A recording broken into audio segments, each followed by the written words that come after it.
السلام عليكم. بلاش. السلام عليكم. هذا هو السيرفيس زميل ديال حي الحسني دار البيضاء.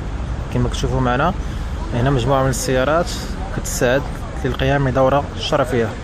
الدوره الشرفيه عباره عن غادي نقولوا بعض الامطار، يعني انك كتعطيه مقابل مادي. المهم ما باش ندخلوا في هذه الحيشيات، ولكن هذا جانبي العمل. المهم هنا كما كنشوفوا قدامنا على ما تقف هنا كتكون عمليه العقبه كما كيقولوا لها العقبه.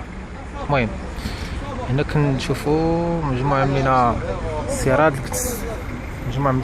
اللي كتساعد للخروج للقيام بالدوره الشرفيه. وامامنا البنايه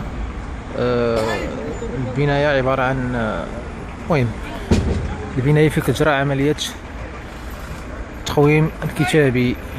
وهنا نشاهد مسؤول، هنا مجموعه من الأناس، السيدة هناك أمام السيارة تستعد للخروج. الامتحان صراحة امتحان سهل جدا جدا جدا، وهناك مجموعة من الأشخاص يقولون لك أن الامتحان صعب.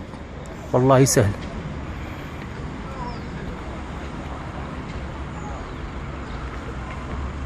في الأخير سوف نقوم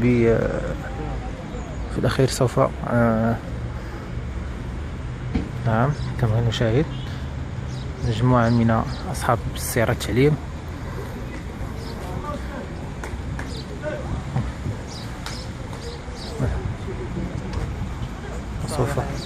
السلام عليكم. سوف نقوم بجزء ثاني.